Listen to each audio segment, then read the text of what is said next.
Kitchen, magluluto tayo ngayon ng munggo. Yun, isasawag natin yung natira nating longganisa, garlic longganisa. Yan, lagyan natin ng talong, okra, yan, siling haba. Siyempre gisa natin sa bawang sibuyas. Lalagyan natin ng malunggay ito, kaya lang kinukuha pa yung malunggay sa puno. Hahabol na lang natin. Yan o, simula na. Lagyan natin ng kunting mantika lang. Itong mantika nito, gamit na to yung pinagprituan ng longganisa. Yan.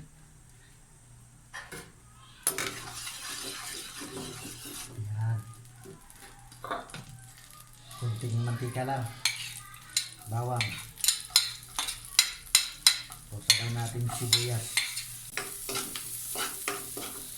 Golden brown na yung sunod natin yung longganisa. Yung golden brown na yung bawang. Yan. Pisain lang natin.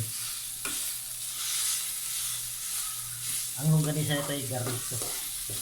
Kaya maganda ako mo. Ito garlic flavor ko.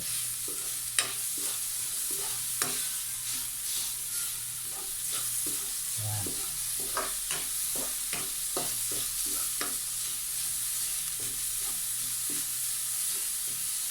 Dahil luto na ito, lalagay na natin kaagad yung munggo.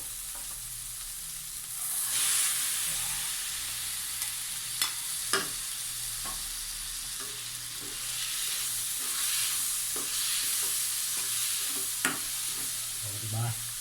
Kunti na iulam kahit wala ng gulay.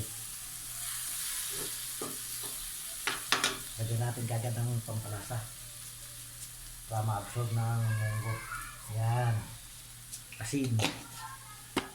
Saka siyempre yung dry seasoning natin. Yan. Bango.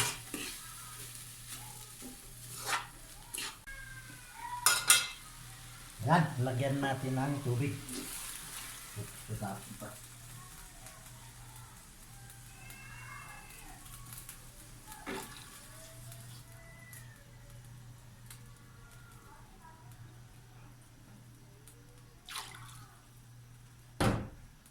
Ayan. Siyempre, takpan. Yan. Hintay natin kumulo. Ayan, kumulo na. Lalagay natin yung talong. Saka okra. Ayan, takpan ulit.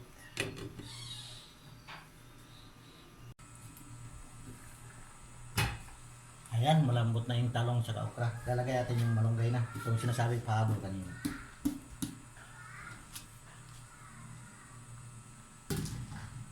Yun o, may bulaklak ba ng malunggay.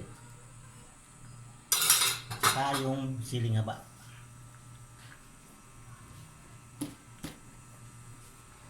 Ayan, luto na yung munggo natin na may longganisa, talong, okra at saka malunggay. Ayan o, sarap. Kain na na.